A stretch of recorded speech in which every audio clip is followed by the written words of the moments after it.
Hi, first graders. Welcome back to day 2 of How To with your topic.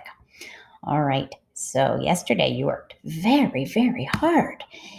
Today, you're going to need this paper, okay?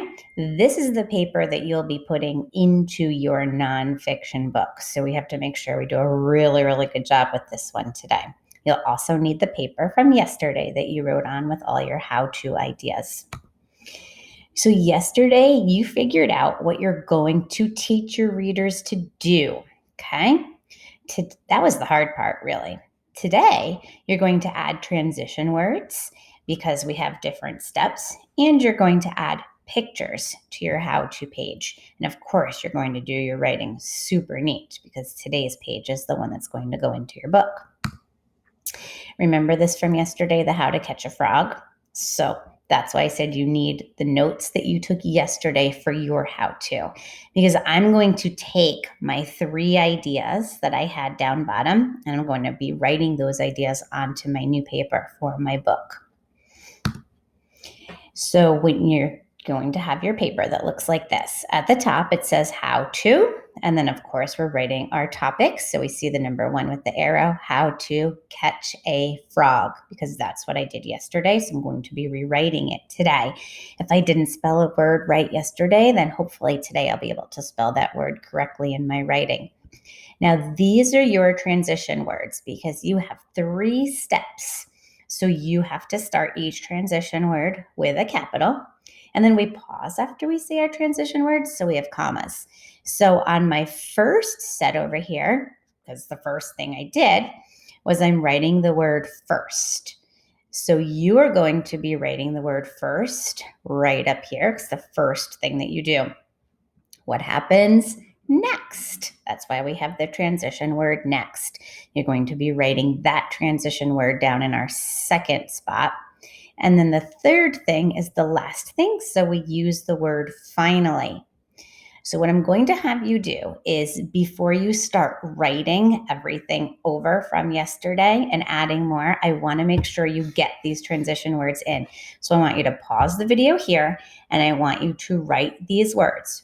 First, with a comma after it, next, with a capital N and a comma after it, and finally, down in the third spot. Okay, so we'll pause it here, and then you can unpause it when you're ready to go on to the next spot. All right, so what's next? Okay, well, what I did now is I have, same as before, I have my how to catch a frog. I have my first, next, finally, but then I'm taking the words from yesterday that I wrote and I'm putting it on this page. So remember, first it said find a pond because that's where some frogs live.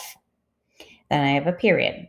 Next, grab a net and sneak over to the pond very quietly.